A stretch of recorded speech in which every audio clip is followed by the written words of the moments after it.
Hey guys, praise the Lord. आपका स्वागत है एक नए वीडियो में। आज मैं आपके लिए लेकर आई हूँ एक 1 ईयर बाइबल रीडिंग कैलेंडर।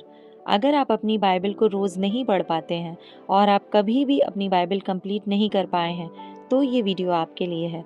इसमें ओल्ड टेस्टमेंट और न्यू टेस्टमेंट के सभी चैप्टर्स को इस तरह से लिया गया है कि आप 1 ईयर में अपनी पूरी बाइबल कंप्लीट कर पाएंगे। ये ऑडियो फॉर्मेट है, इसके साथ आप अपनी बाइबल को ओपन करके रीड कर सकते हैं।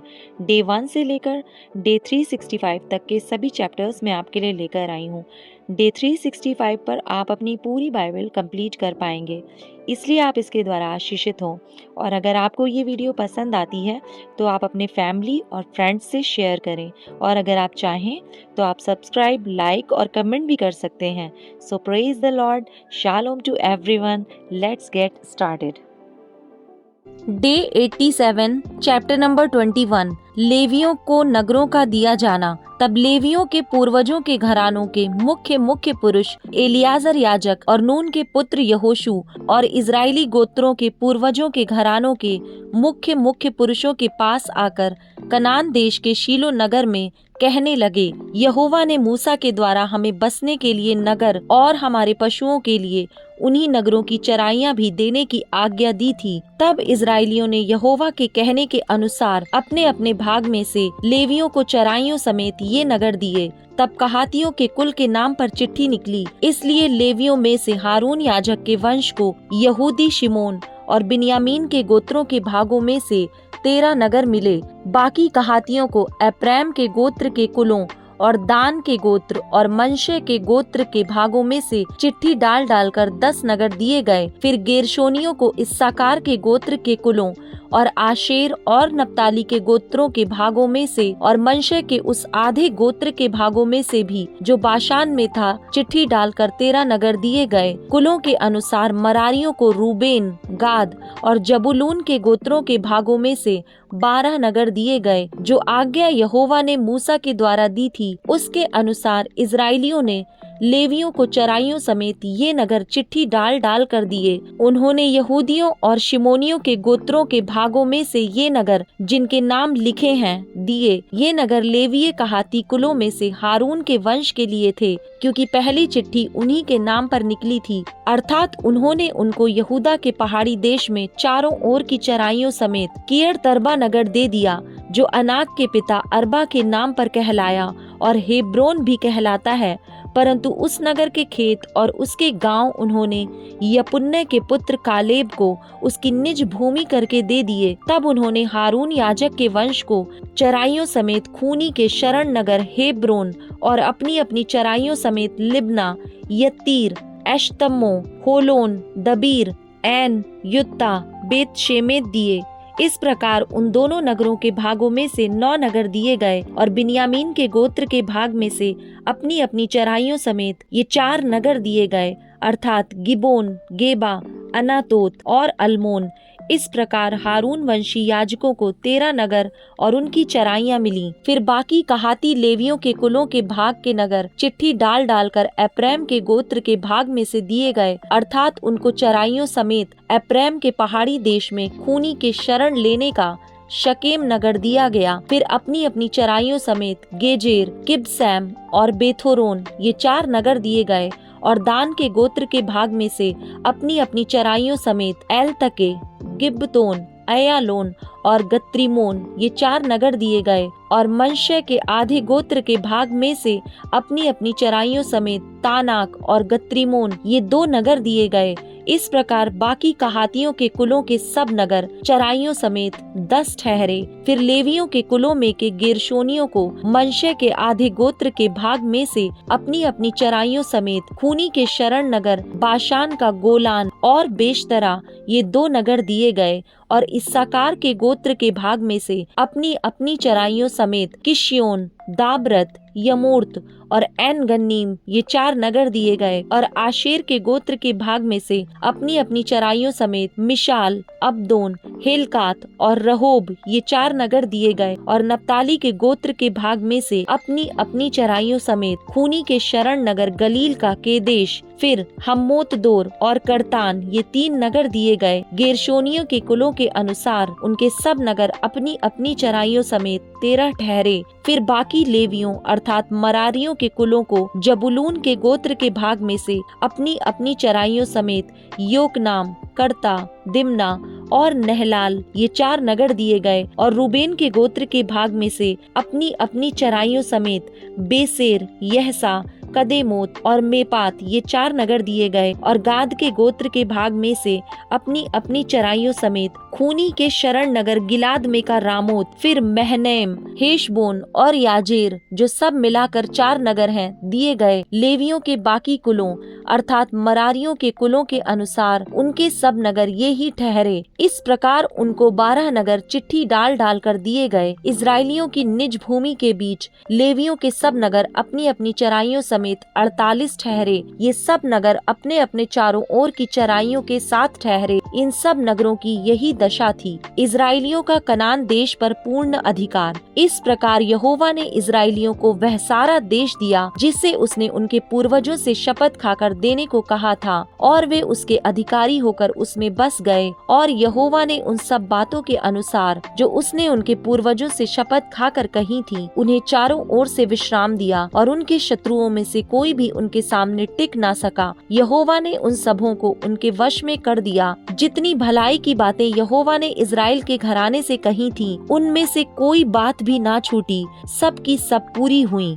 Chapter number 22। पूर्व में बसे गोत्रों को घर वापस जाने की अनुमति। उस समय यहोशू ने रूबेनियों, गादियों और मनश्शे के आधे गोत्रियों को बुलवाकर कहा, जो जो आज्ञा यहोवा के दास मूसा ने तुम्हें दी थी वे सब तुमने मानी है, और जो जो आज्ञा मैंने तुम्हें दी है उन सबों को भी तुमने माना है। तुमने अपने भाइयों को इतने दिनों में आज के दिन तक नहीं छोड़ा, परंतु अपने परमेश्वर यहोवा की आज्ञा तुमने चौकसी से मानी है। और अब तुम्हारे परमेश्वर यहोवा ने तुम्हारे भाइयों को अपने वचन के अनुसार विश्राम दिया है। इसलिए अब तुम लौटकर अपने अपने डेरों को और अपनी निज भूमि में, जिसे यहोवा के दास मूसा ने यरदन पार तुम्हें दिया है, चले जाओ। केवल इस बात की पूरी चौकसी करना कि जो जो आज्ञा और व्यवस्था यहोवा के दास मूसा ने तुमको दी है उसको मानकर अपने परमेश्वर यहोवा से प्रेम रखो, उसके सारे मार्गों पर चलो, उसकी आज्ञाएं मानो, उसकी भक्ति में लवलीन रहो और अपने सारे मन और सारे प्राण से उसकी सेवा करो।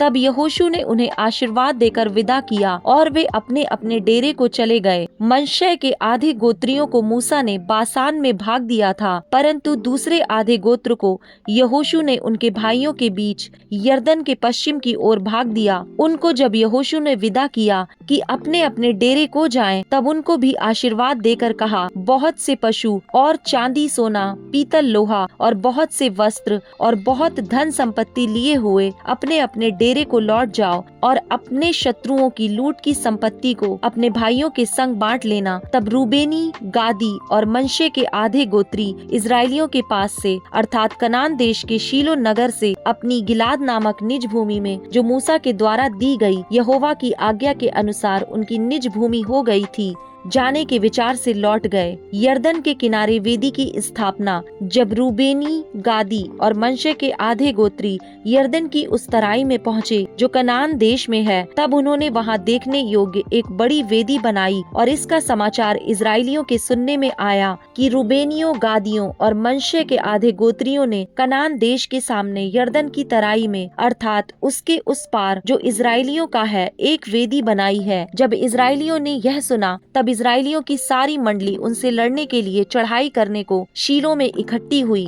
तब इजराइलियों ने रूबेनियों, गादियों और मनश्शे के आधे गोत्रियों के पास गिलाद देश में एलियाजर याजक के पुत्र पीनहास को और उसके संग 10 प्रधानों को, अर्थात इजराइल के एक एक गोत्र में से पूर्वजों के घरानों के एक एक प्रधान को भेजा। और वे इजराइल के हजारों में अपने अपने पूर्वजों के घरानों के मुख्य पुरुष थे। वे गिलाद देश में रूबेनियों, गादियों और मनश्शे के आधे गोत्रियों के पास जाकर कहने लगे, यहोवा की सारी मंडली यह कहती है, तुमने इजराइल के परमेश्वर यहोवा का यह कैसा विश्वासघात किया। आज जो तुमने एक वेदी बना ली है, इसमें तुमने उसके पीछे चलना छोड़कर उसके विरुद्ध आज बलवा किया है। सुनो, पोर के विषय का अधर्म हमारे लिए कुछ कम था, यद्यपि यहोवा की मंडली को भारी दंड मिला, तो अभी आज के दिन तक हम उन अधर्म से शुद्ध नहीं हुए। क्या वह तुम्हारी दृष्टि में एक छोटी बात है कि आज तुम यहोवा को त्याग कर उसके पीछे चलना छोड़ देते हो? आज तुम यहोवा से फिर जाते हो और कल वह इजराइल की सारी मंडली से क्रोधित होगा।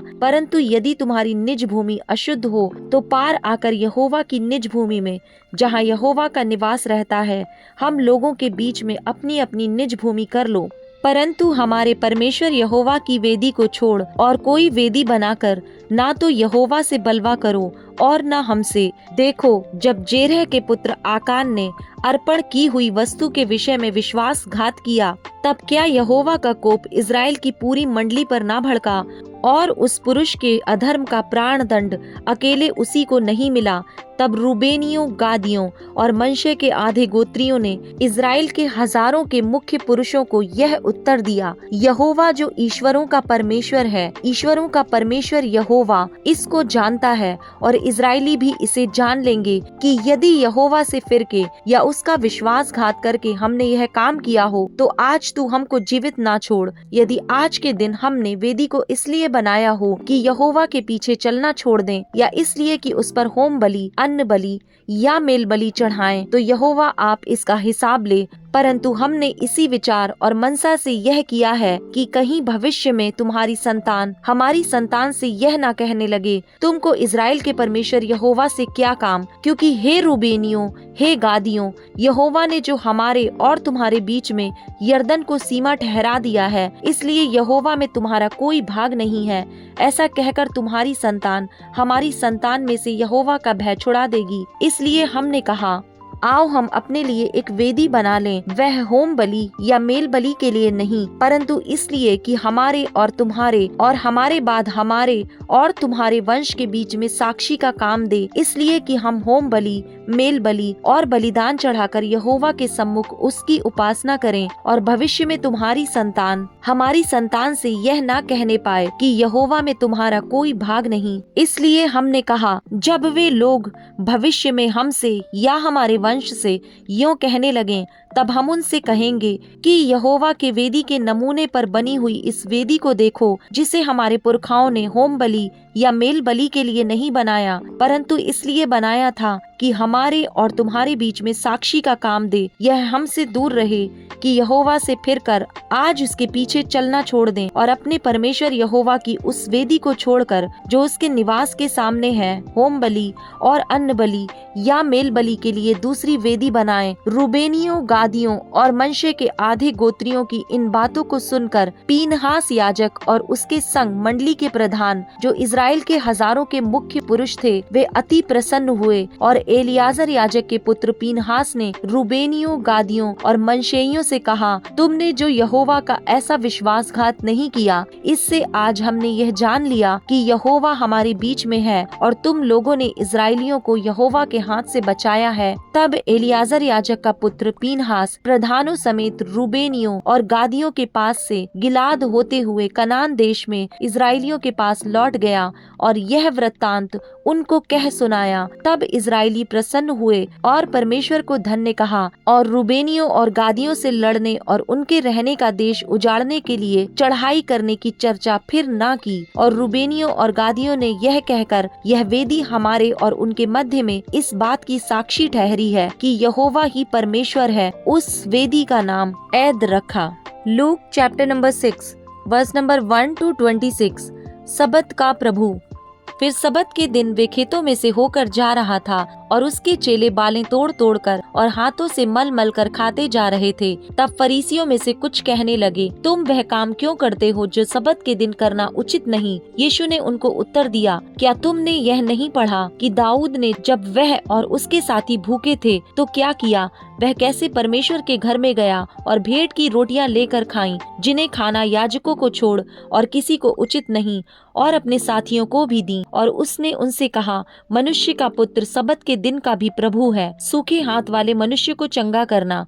ऐसा हुआ कि किसी और सबत के दिन वह आराधनालय में जाकर उपदेश करने लगा, और वहाँ एक मनुष्य था जिसका दाहिना हाथ सूखा था। शास्त्री और फरीसी उस पर दोष लगाने का अवसर पाने की ताक में थे कि देखें वह सबत के दिन चंगा करता है कि नहीं। परंतु वह उनके विचार जानता था, इसलिए उसने सूखे हाथ वाले मनुष्य से कहा, उठ, बीच में खड़ा हो। वह उठ खड़ा हुआ।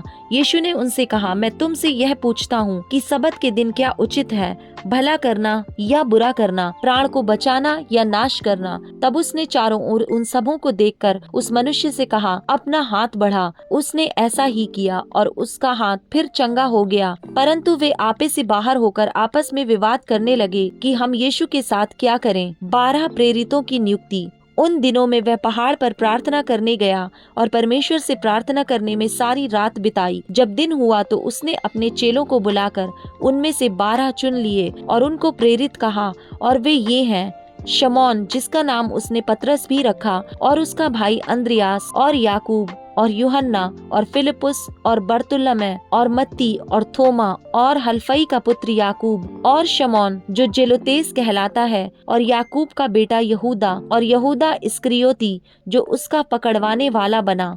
शिक्षा देना और चंगा करना। तब वह उनके साथ उतरकर चौरस जगह में खड़ा हुआ, और उसके चेलों की बड़ी भीड़ और सारे यहूदिया, यरूशलेम और सूर और सैदा के समुद्र के किनारे से बहुत लोग जो उसकी सुनने और अपनी बीमारियों से चंगा होने के लिए उसके पास आए थे वहाँ थे, और अशुद्ध आत्माओं के सताए हुए लोग भी अच्छे किए जाते थे। सब उसे छूना चाहते थे, क्योंकि उसमें से सामर्थ निकलकर सबको चंगा करती थी। आशीष और शोक वचन। तब उसने अपने चेलों की ओर देखकर कहा, धन्य हो तुम जो दीन हो, क्योंकि परमेश्वर का राज्य तुम्हारा है। धन्य हो तुम जो अब भूखे हो, क्योंकि तृप्त किए जाओगे। धन्य हो तुम जो अब रोते हो, क्योंकि हंसोगे। धन्य हो तुम जब मनुष्य के पुत्र के कारण लोग तुमसे बैर करेंगे और तुम्हें निकाल देंगे और तुम्हारी निंदा करेंगे और तुम्हारा नाम बुरा जानकर काट देंगे। उस दिन आनंदित होकर उछलना, क्योंकि देखो तुम्हारे लिए स्वर्ग में बड़ा प्रतिफल है। उनके बाप दादे भविष्यद्वक्ताओं के साथ भी